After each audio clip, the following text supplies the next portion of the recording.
Dear student, welcome. SVM online class में आपका स्वागत है। और आज बात करेंगे हम ज्योग्राफी की इस वीडियो में। ज्योग्राफी की बात करते हैं। देखिए, हम एस्किमो जनजाति के बारे में पढ़ रहे थे। एस्किमो जनजाति के बारे में हमने पढ़ लिया था। हमको पढ़ना था कि वर्तमान में एस्किमो जनजाति की क्या कंडीशन है। अगर हम आधुनिक समय में देखें, वर्तमान समय में, तो हमें पता होना चाहिए कि वर्तमान समय में एस्किमो जनजाति की क्या कंडीशन है। तो आधुनिक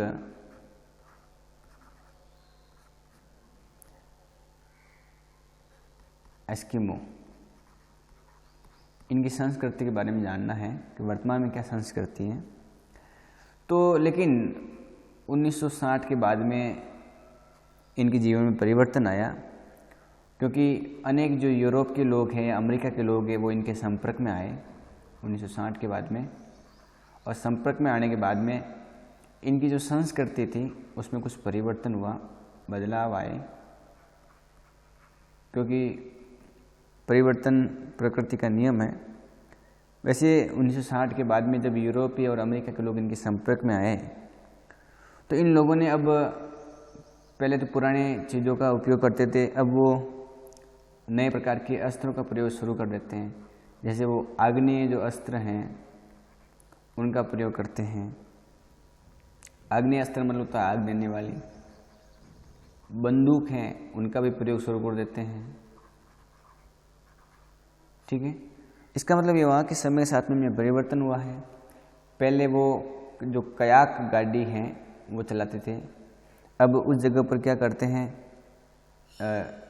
जो नाव है वो मशीन से चलने वाली, पहले तो ये चमड़ी की बनी होती वो चलाते थे पानी में, अब नाव है वो मशीन से चलने वाली है।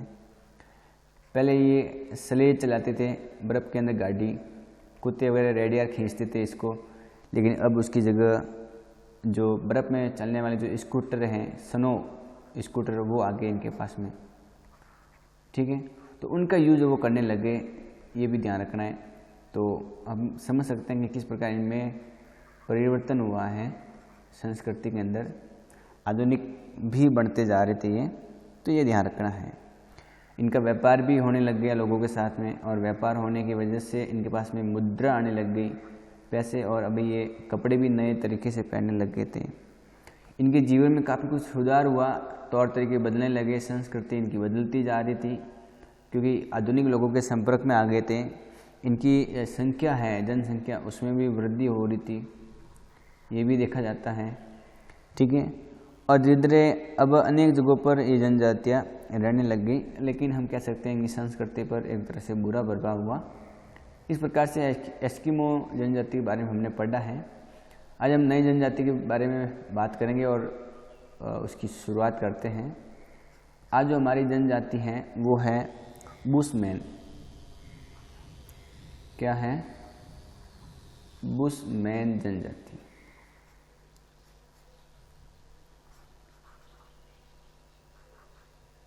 बुशमैन, ठीक है, इनकी बात करते हैं, बुशमैन जनजाति की। आराम से सुनेंगे, समझेंगे और देखेंगे, ताकि आपको समझ में आ जाए। जनजातियों से संबंधित एग्जाम में क्वेश्चन आता है, तो ज़रूर इस जनजातियों के बारे में आप याद करें। ठीक है, तो हम बात करते हैं इनके बारे में। ये जो जनजाति हैं, ये जो अफ्रीका है उसमें रहती है। ये कहाँ रहती हैं? अफ्रीका के अंदर। अफ्रीका में अगर पूछे तो कहाँ पर रहती है, तो ध्यान रखें कि अफ्रीका में एक मरुस्थल है, उस मरुस्थल में ये जनजाति निवास करती है। अफ्रीका का एक मरुस्थल है, उस मरुस्थल का नाम है कालाहारी। मरुस्थल का नाम क्या है? कालाहारी। अफ्रीका में मरुस्थल है कालाहारी, उस मरुस्थल में ये जनजाति रहती हैं, जिसका नाम क्या है? बुशमैन। तो अफ्रीका के कालाहारी मरुस्थल में बुशमैन जनजाति निवास करती है। पहली बात समझ में आ गई। दूसरी बात करें तो ये जो जनजाति हैं वो यहाँ काफ़ी समय से रह रही हैं। अगर अनुमान लगाए तो लगभग 20,000 साल से ये रह रही है, ये जनजाति इस मरुस्थल के अंदर। और इस जनजाति के अलग अलग नाम है। इसको बुशमैन तो कहती हैं, इस जनजाति को क्या कहते हैं? इसको बुशमैन तो आप जानते हो कहते हैं। इसी के अलावा इसको कोसोन भी कहते हैं, जनजाति को क्या कहते हैं? कोसोन। अगर इसके और नाम के देखें तो इसको रवी भी कहते हैं, इसी का नाम है जनजाति का। इसके अलावा इसको बसारवा भी कहते हैं, इस जनजाति को क्या कहते हैं? बसारवा। ये भी ध्यान रख सकते हो आप।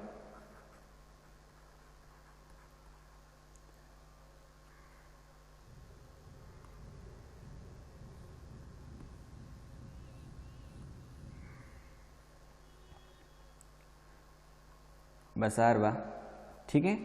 तो ये अलग अलग नाम हैं। इस मरुस्थल में रहने वाली जो जनजाति इनके अलग अलग नाम बताए मैंने, बुशमैन, इसके अलावा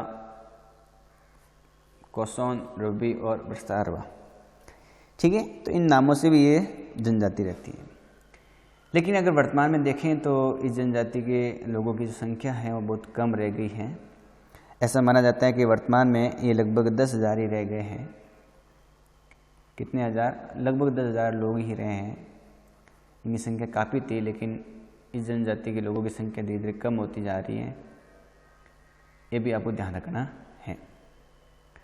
अगर आगे इस जनजाति की बात करें तो ये जो जनजाति है ये समूह में रहती है, लेकिन समूह में कितने लोग हो सकते हैं? अधिकतम या कम से कम? तो ये विशेषकर 20 के लमसम लोगों का समूह होता है इनका रहने का, और 20 लोगों का समूह है, वो इस समूह में ये लोग रहते हैं। ये भी ध्यान रखना है। इसके अलावा इनका जो प्रमुख काम है मुख्यतः वो है आखेटक। क्या है? आखेटक। और इसके अलावा खाद्य चीज़ों का संग्रहण करना। किनका? खाद्य जो भोजन है उनका संग्रहण करना इनका एक काम है। ये भी ध्यान रखना आपको, ठीक है। तो ये 2-3 बातें हैं। अगर हमने इनकी सामान्य बात की, अगर इनके कद की बात करें तो इनका कद है वो ज़्यादा बड़ा नहीं होता है। इनका जो कद है वो नाटे के नाम से जाना जाता है। इनका कद कैसा है? नाटे कद है। ये यहाँ के लोग नाटे कद के हैं। कौन से कद के? नाटे कद के। नाटे कद का मतलब ये होता है छोटे छोटे कद, बिल्कुल, ठीक है। छोटे जो कद होते हैं उनको कहते हैं नाटे कद। ये बात ध्यान रखनी है। और ये जो प्रजाति है इन जनजाति की, वो लगभग ऐसा माना जाता है जो निग्रिटो वो प्रजाति है, निग्रिटो प्रजाति उस प्रजाति के समान है। किस प्रजाति के समान है? निग्रिटो। देखो, अगर निग्रिटो प्रजाति की बात करें तो आपको पता होगा कि ये जनजाति ऑस्ट्रेलिया में भी थी, और दक्षिण अफ्रीका और के जो भाग हैं वहाँ ये जनजाति पाई जाती हैं। इनके होठ बड़े बड़े होते हैं, ठीक है। अगर इनकी और बात करें तो इनकी आंखें थोड़ी चौड़ी भी होती हैं, ये भी हम देख सकते हैं। तो ये 2-3 बातें हैं जो इनके बारे में हमें नई चीज़ें बताती हैं नेग्रिटो के बारे में। अगर हम नेग्रिटो जनजाति की बात करें तो 2-3 बातें आप आराम से याद कर सकते हैं कि ये कहाँ रहती हैं, इसकी भी हम बात आराम से समझ सकते हैं, ठीक है। तो इस जनजाति की अगर हम बात करें तो ये जनजाति भी एक मानव के समूह के रूप में रहती हैं, और वर्तमान में दक्षिण एशिया पूर्वी इलाके हैं वहाँ पर भी ये जनजाति पाई जाती हैं, ठीक है। और भारत के अंदर भी जो अंडमान निकोबार द्वीप समूह है वहाँ पर भी ये जनजाति रहती हैं, ठीक है। तो इनका आपको ध्यान रखना है कि नेग्रिटो जनजाति हैं। और इसके अलावा अगर हम देखें तो नेग्रो का मतलब होता है काले रंग। नेग्रिटो का नाम है वो काले रंग से हैं। जो काले रंग के लोग हैं जिनके आपने देखा होगा दक्षिण अफ्रीका के, वैसे जो लोग हैं उनको नेग्रिटो प्रजाति के लोग कहते हैं, ठीक है। इनका कद है थोड़ा छोटा भी होता है, लेकिन काफ़ी लोग आपने देखा होगा लंबे लंबे भी होते हैं, लेकिन इन छोटे कद के लोग हैं ये। तो इस प्रजाति के लोग हैं कौन से? ये बुशमैन, ठीक है। तो ये बात आपको ध्यान में रखनी है। इसके अलावा अगर हम इनके देखें तो इनकी जो जबड़े हैं या जो इनके होठ हैं ज़्यादा बाहर नहीं निकले होते हैं। दक्षिण अफ्रीका या जो नेग्रिटो लोगों के उन तो ज़्यादा होते हैं। इनके जबड़े और जो होठ हैं वो ज़्यादा बाहर नहीं निकले होते हैं, ये ध्यान रखना है।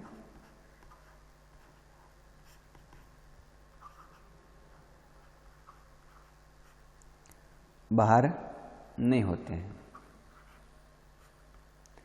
ठीक है, ये भी ध्यान रखना है। इसके अलावा आप ध्यान रख सकते हो कि इनकी आंखें चौड़ी नहीं होती हैं,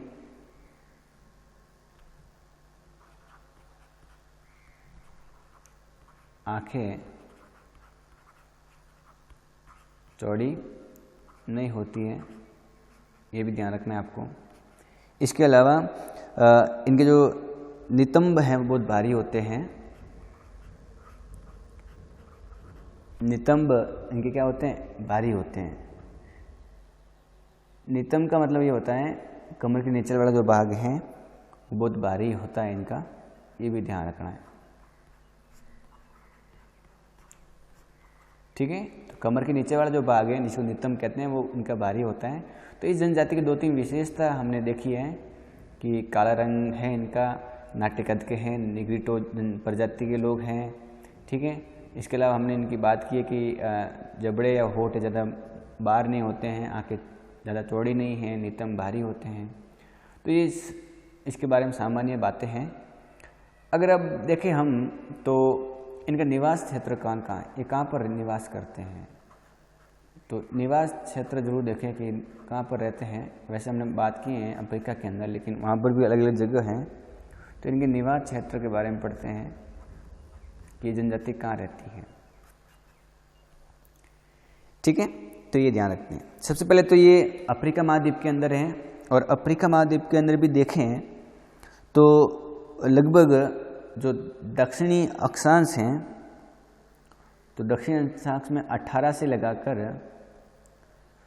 24 दक्षिणी अक्षांश तक ये जनजाति, इनके बीच में जो भूभाग हैं वहाँ ये निवास करती हैं। और देखो अगर हम बात करें तो 18 डिग्री से लगाकर 24 डिग्री दक्षिणी अक्षांश,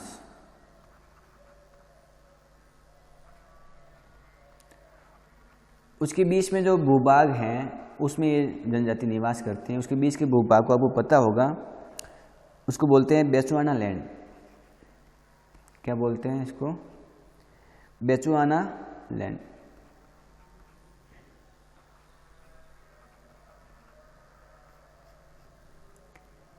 ठीक है। तो ये बात ध्यान में रखनी है।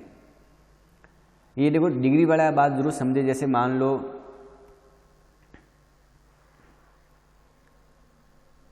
ये पृथ्वी है हमारी, ठीक है।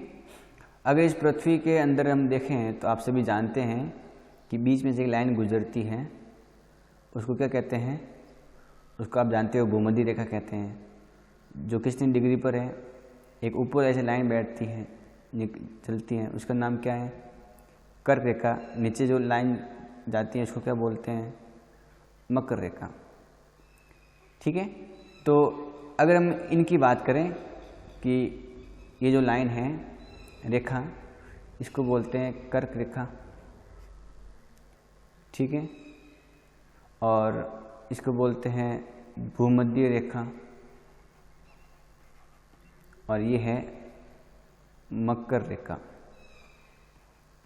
ये 0 डिग्री अक्षांश पर है, ये 23.5 डिग्री पर, और ये भी 23.5 डिग्री पर। अब देखो मैंने आपको ये कहा है कि ये जो बेचुआना लैंड है उसके मध्य में ये रहते हैं 18 से 24, वो भी ऊपर की तरफ, क्योंकि दक्षिणी अक्षांश की बात कर रहे हैं तो नीचे की तरफ, ठीक है। तो ये 0 है, इसी 0 के नीचे जो इस प्रकार का भाग है, और इसकी बात करें तो यहाँ 18 से लगाकर 24 तक।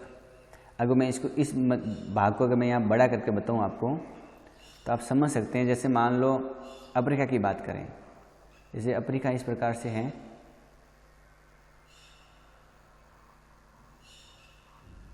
ठीक है। और यहाँ पर मेडागास्कर है, ठीक है। यहाँ अगर बात करें तो दक्षिण अफ्रीका यहीं नीचे है आपका। कौन सा? दक्षिण अफ्रीका का नाम सुना होगा आपने, हैं? तो वो इस जगह नीचे यहाँ पर है। अगर मैं नामांकन करूँ तो आप ध्यान देंगे तो ये तो मेडागास्कर हो गया। यहाँ आपने साउथ अफ्रीका सुना होगा, वो यहाँ पर है, ठीक है। यहाँ पर देश है जिसका नाम है नामिबिया, ठीक है। नामिबिया जिसको बोलते हैं, एक यहाँ पर देश है इस प्रकार का, ठीक है। यहाँ पर एक बोत्सवाना देश है, फिर जिम्बाब्वे है, जिम्बिया है, ये अलग अलग देश हैं। तो मैंने आपसे ये कहा है कि भाई जैसे मान लो आपको बता दें कि जो कर्क रेखा है और जो मकर रेखा है उसकी बात करें तो भूमध्य रेखा इनके बीच में से गुजरती है। इस प्रकार से इनकी बीच में से कौन सी रेखा गुजरती है, यहाँ से ये भूमध्य रेखा गुजरती है इस प्रकार से, ठीक है। तो ये भूमध्य रेखा गुजरती है। तो इस भूमध्य रेखा के नीचे अगर हम दक्षिण अक्षांश की बात करें, किसकी बात करें, दक्षिण अक्षांश की, तो आप ध्यान देंगे कि 18 से 24 तक तो 0 हो गया। यहाँ इस पर क्या है, 0 है, 0 तो है ही है यहाँ पर 0 डिग्री। फिर नीचे आते हैं तो 1 2 3 ऐसे करके 18 आ गया। फिर 18 से लगाकर भाई यहाँ ऐसे नीचे आएंगे तो 18 हो गया। नीचे क्यों आना है, क्योंकि दक्षिणी है तो 18 डिग्री दक्षिणी अक्षांश हो गया। उसके बाद से लगाकर 24 तक, तो ये जो इसके बीच का जो इलाका है 18 डिग्री से लगाकर 24 डिग्री दक्षिणी अक्षांश, इसके बीच वाला जो भाग है यहाँ पर आपकी ये जनजाति रहती है। और यहाँ जो ये प्रदेश है जिसको क्या कहते हैं, बेचुआना लैंड कहते हैं। तो बेचुआना लैंड की बात समझ में आ गई आपको कि कहाँ आया हुआ है। तो मेरे हिसाब से इसमें कोई दिक्कत नहीं होगी आपको, ठीक है। तो मैंने आराम से बताया है कि दक्षिणी अक्षांश क्या होता है। भाई इसके ऊपर जाएंगे तो वो उत्तरी अक्षांश होता है, नीचे क्या होता है, दक्षिण अक्षांश होता है। तो 18 से शुरू होना है, 0 तो यहाँ पर है, 18 से तो देखो ऐसे करके 1 2 3 करके 18 पर आएंगे, फिर 18 से शुरू होंगे और 24 तक आएंगे। तो इसके बीच की जो पूरी जगह है जिसको दक्षिणी अफ्रीका के अंदर देखें, अभी अफ्रीका में तो बेचुआना लैंड कहते हैं, यहाँ पर ये जनजाति निवास करती है, ठीक है। तो ये बात आपको ध्यान में रखनी है। इसके अलावा अगर हम इसके निवास क्षेत्र की भी बात करें, उसमें एक तो हमने ये जगह देख ली है और विशेषकर जानवर पर डिपेंड है, पशुओं को मार करके खाना, कच्चा मांस हो या विशेषकर, ठीक है, ये भी ध्यान रखना है। और यहाँ पर खूब सारे बारिश भी होती है, ठीक ठाक होती है, इतनी तो नहीं होती हैं, लेकिन जंगली जानवर भी खूब सारे हैं, ठीक है। और ये मरुस्थल के अंदर है, ठीक है। और इसके अलावा जो अफ्रीका है वहाँ पर घास के मैदान भी हैं, उपोष्ण घास पाई जाती है यहाँ पर, ठीक है। तो उपोष्ण जो घास है वो यहाँ पर पाई जाती है, ठीक है। तो उपोष्ण घास की भी मैंने बात कर ली आपके कि उपोष्ण घास कहाँ पाई जाती है, वो यहाँ पर काला हरी जो मरुस्थल है वहाँ पर, ये ध्यान रखना है आपको, ठीक है। तो ये भी बात आप समझेंगे। इसके अलावा अगर हम बात करें कौन कौन से देशों में ये जनजाति रहती हैं, तो अगर हम उसकी बात करें तो जैसे मान लो ये दक्षिण अफ्रीका है, ठीक है। दक्षिण अफ्रीका का जो मैं दक्षिण वाला भाग बना रहा हूँ इस प्रकार से, दक्षिण अफ्रीका का भी दक्षिणी भाग, यहाँ पर एक देश है ऐसे इस प्रकार का जिसको साउथ अफ्रीका कहते हैं, ठीक है। यहाँ पर एक प्रकार के ऐसे देश हैं जिसको आपको ध्यान रखना है कि नामिबिया कहते हैं। कौन सा देश है, नामिबिया, नामीबिया, ठीक है। तो ये जो है ये दक्षिण अफ्रीका में भी जनजाति रहती हैं, इसके अलावा नामीबिया में रहती हैं। इसके अलावा देखें तो यहाँ एक जगह है, यहाँ एक देश है इस प्रकार का, उस देश का नाम है बोत्सवाना। तो ये जनजाति बोत्सवाना में भी रहती है, ठीक है। इसके अलावा अगर आप ऊपर बढ़ेंगे इस साइड में तो यहाँ एक देश है, उसका नाम है अंगोला। अंगोला, क्या नाम है, अंगोला, ठीक है।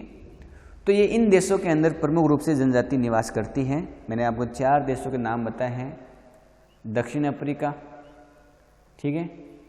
तो दक्षिण अफ्रीका हो गया एक, तो बोत्सवाना हो गया, अंगोला हो गया, इसके अलावा नामीबिया हो गया, ठीक है। इन देशों के अंदर ये विशेषकर अफ्रीका के अंदर ये आपकी जो जनजाति है बुशमैन वो निवास करती हैं। और ये जो इतना जो ये प्रदेश है, इसी पूरे प्रदेश को आपको पता है कि एक अलग ही नाम है जिसका नाम मैंने अभी बताया, बेचोना लैंड कहते हैं।